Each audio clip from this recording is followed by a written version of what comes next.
अब काउंसलर काम के नाकाज के दुश्मन अनाज के बनकर रह गए हैं। कोलकाता म्यूनिसिपल कॉर्पोरेशन बोर्ड भंग, मुद्दत पूरी होने के 7 महीने पहले ही सभी काउंसलरों के पावर सीज।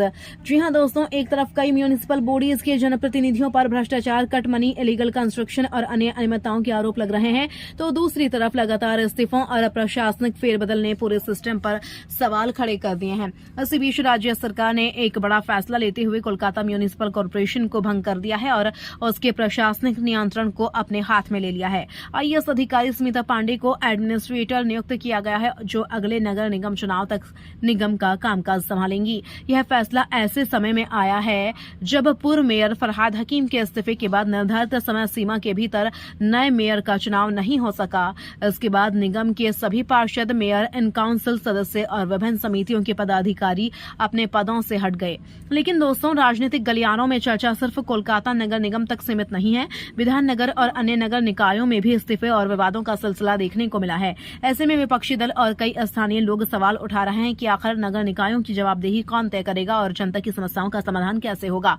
पिछले कुछ समय में कई काउंसलरों पर कट मनी, अवैध निर्माण, वसूली और अन्य अनियमितताओं के आरोप लगाए गए हैं।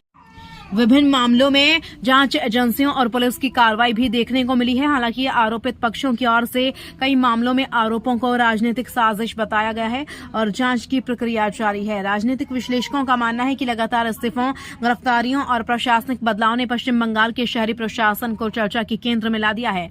जनता अब यह जानना चाहती है कि नगर सेवाओं की गुणवत्ता कैसे सुधरेगी और जिन प्रतिनिधियों पर आरोप लगे हैं उनके मामलों का अंतिम निष्कर्ष क्या होगा। फिलहाल कोलकाता नगर निगम का प्रशासन प्रशासक के हाथों में है और सभी की नजर आने वाले नगर निकाय चुनाव पर टिकी हुई है। अब देखना दिलचस्प होगा कि जनता इस पूरे घटनाक्रम पर क्या फैसला सुनाती है और पश्चिम बंगाल की नगर राजनीति किस दिशा में आगे बढ़ती है। मैं हूं नीलोफर अंसारी। ऐसे ही खबरों के लिए बने रहिए सच टीवी 24x7 के साथ।